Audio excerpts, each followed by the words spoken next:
안녕하세요. 피부엄마 조은정입니다. 오늘은 발 뒤꿈치 각질로 고민하는 분들이 많으시죠? 샌들을 신거나 할 때 거칠거칠해지고 미간상으로도 좋지 않기 때문에 고민하시는 분들이 많으신 것 같아요. 오늘은 거기에 대해서 한번 얘기를 해볼까 합니다. 원장님, 발 뒤꿈치 각질 문제를 겪는 분들이 많은데 이게 왜 그런 거예요, 각질은? 일단 발 뒤꿈치 같은 경우에는 우리가 온 몸을 지탱하는 부분이잖아요. 그래서 걸을 때도 마찰이 많고 압력을 많이 받는 부위이기 때문에 각질이 두꺼워지고 만약에 생성되다 보면은 각질이 갈라지면서 피가 나거나 염증이 생길 수도 있죠. 그러면은 이렇게 생긴 각질을 제거하는 방법이 따로 있을까요? 보통 네일샵 같은 데 가보면은 이렇게 사포 같은 걸로 많이 발 각질 제거하는 게 있어요. 그거를 발을 내놓고 막 이렇게 문지르시더라고요. 그리고 저희 엄마 같은 경우에는 손톱깎이 같은 걸로 발 각질을 뜯어내기도 해요. 그리고 목욕탕 같은 데에서 보셨는지 모르겠는데 거기 뜨거운 물에 불려가지고 거기서 미시는 분도 있으시더라고요. 근데 이렇게 각질을 제거하는 거는 정말 안 좋아요. 왜 그러냐 하면은 각질을 자꾸 제거하다 보면 근데 왜 자꾸 각질이 없어져 하면서 새로운 각질을 더 많이 만들게 돼요. 이럴 때는 각질을 제거하는 것보다는 건조해서 생긴 각질이나 마찰에 생긴 각질이기 때문에 거기를 보호해 주는 게 우선입니다. 그래서 보습을 잘 해주셔야 돼요. 어떻게 해주냐? 보통 발에 바르는 보습제는 몸에 바르는 보습제보다는 끈적이고 약간 유지가 오래게 되는 게 좋아요. 그래서 유분이 함량이 많거나 아니면은 밤 형태로 되어 있는 게 있어요. 굉장히 끈적이는 제품들, 바세린 같은 거 이런 거를 섞어서 발라주시거나 아니면은 단독으로 뒤꿈치에 듬뿍 발라주신 다음에 거기에 랩을 꼭 씌워주세요. 그 랩도 손이나 발에 이런 보습제 바르고 팩하시는 분들이 많아가지고 쿠팡 같은 데 가보면은 발 전용 손 전용 하는 비닐같이 되는 그런 게 씌우는 게 있어요. 그런 거 씌우는 것도 하나의 방법이죠. 자주 하셔야 되는 분들은 그렇게 하시면 되고 그냥 가끔씩만 한다 그러면 집에 있는 음식 싸는 랩으로 그 뒤꿈치만 감으셔도 돼요.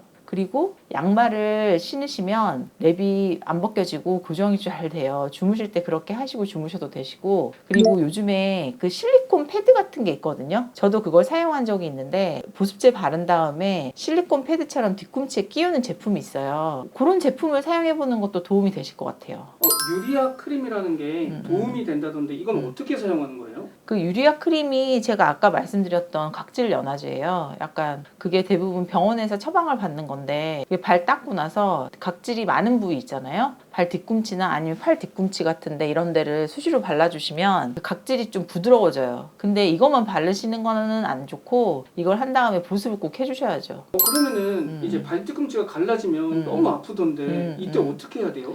진짜 그거 피가 나고 발 뒤꿈치가 갈라지면은 걸을 때도 되게 불편하시죠. 그럴 때는 발 뒤꿈치가 갈라져서 피가 나는 정도면은 세균 감염의 우려가 있기 때문에 그쪽에 상처 연고를 발라주셔야 돼요. 그래서 대부분 항생제 연고 같은 게 있거든요. 그런 거를 병원에서 처방받으셔도 되고 일반 의약품으로 된 제품도 있으니까 약국에서 구매를 하셔서 그런 연고를 발라주시면 되세요. 그런데 연고 성분에는 대부분 끈적이는 성분이 있어요. 그래서 건조하지 않게도 도와주고 거기에 항균 작용을 도와주는 성분이 있기 때문에 그쪽을 발라주시면 좋아요. 근데 이것도 바르고 나서 걸어 다니시거나 하시면 많이 닦일 수가 있고 유지가 안 되기 때문에 항생제 연고 바른 후에도 밴드를 좀 부착한다거나 아니면 제가 아까 말씀드렸던 실리콘 패드 같은 거를 끼워 넣으시면 도움이 될 것 같습니다. 원장님, 그러면은 피부과에서는 각질에 대해서 따로 케어받을 수 있는 게 있나요? 발각질 케어는 특별하게는 없는 것 같고 약 처방 정도 해드리는 것 같아요. 근데 그걸 기억하셔야 되는 게 이게 각질을 제거를 하고 보습을 해줬는데도 계속 발각질이 일어나시는 분들이 있어요. 근데 발 뒤꿈치뿐만 아니라